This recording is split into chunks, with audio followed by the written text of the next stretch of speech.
Hey everybody, it's Flyin Ryan here, and recently I did some reviews of some cheaper LiPo chargers. So I figured I'd do a review of a hobby grade one, and this is the Dynamite Passport Ultra from Horizon Hobby. It is a touchscreen hobby grade charger, so you control it by just touching on this panel here, so that's pretty cool. It is up to 6S balance charger, so you got this like balance port board here that plugs into the front. So you plug your balance port or balance plug into whichever cell count it is, and then you've got banana cables here with whatever kind of connector you want. It comes with this EC3 plug because Horizon Hobby, a lot of Horizon Hobby models use that type of plug. Comes with a couple other types of plugs, and these are banana cables, but these are kind of interesting. I don't know, like protected ones or something. But you can use just a normal banana cable, like these, just the banana plugs. And this is one of my favorite little things here. I think I got this from Banggood, and it just has a plethora of different plug types. And it even has some empty cables that you could put your own plugs on and make your own extra plugs.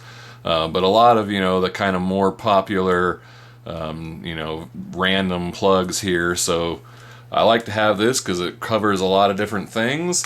But you can get banana cables for JST plugs. They're like the Hubsan X4 micro low-C plugs.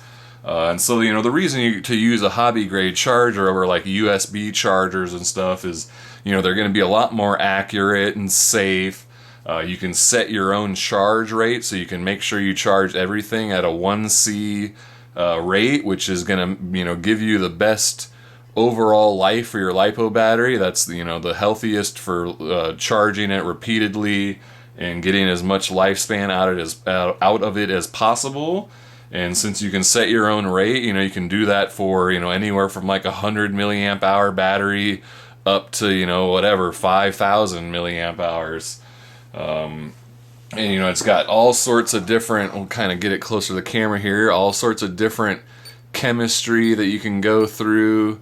Here we go, all the different battery types. So whatever kind of battery you've got, it can charge it. You've got you can discharge and charge. I believe, there was a bunch of settings. You can actually do memory too. So if you want to set whatever settings you like to use for specific batteries, you can just pull it up from the memory and it'll set everything the way it is, the way you like it, so you don't have to manually go do it.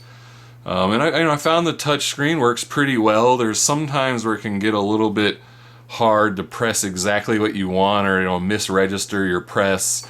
And I also worry that over time, if this touchscreen stops working, the whole charger is basically done there. I mean, there's no other way to operate it. It is purely through the touchscreen.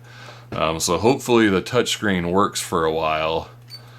But I think where do you do it? You can balance charge through this. Oh, that's what. Yeah, storage charge, or yeah, storage charge is what I meant. And that's really the main reason I got this, is so I can do a specific storage charge. With my old charger, I could do it. It didn't do it itself, so I'd have to monitor the voltage the whole time it was charging and make sure to stop it myself when it got to a storage charge. But this one, you just hit the button and it's going to go ahead and charge it. I think it's 3.85 or 3.86 volts per cell is a storage charge, so you can hit that and it'll go ahead and do a storage charge for you. You don't have to keep your eye too closely on it. Obviously you don't ever leave a LiPo battery unattended while it charges, but that way it will stop right when it gets to a storage charge, and then your battery is good to put into storage for however long you may need to do that.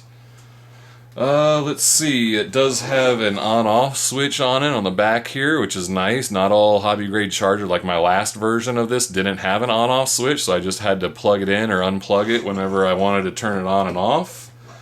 It has a USB plug here on the front, so you could plug in one of those little USB chargers into this. And it's just a powered USB port. It doesn't, there's no control for that. It's just you know, just like you would plug it into anything else. You could plug your phone in there and then charge it. Just, you know, normal power to it. You don't have to set any settings or anything. And then there is a plug for a temperature sensor, which I don't think it came with the temperature sensor, but there is a plug for it there. You got big old fans on the side there, and whatever this is, I guess just another way to power it instead of through the wall. I guess you could power it off a car battery or something, maybe is what that's for. I'm not exactly sure. But yeah, I think really that's about all there is to say. I'm not going to get, you know, way into the details of all the settings, you know, but you can, I mean, as you see there's a bunch of different settings. You set your voltage and capacity and, you know, how fast you want to charge it and all that kind of stuff. So, you know, you can do all you want to get your nice custom charges on there and take good care of your batteries and make sure they last as long as possible. And yeah, that's about all there is to it. So thanks for watching. Please subscribe if you aren't already, and I'll see you next time.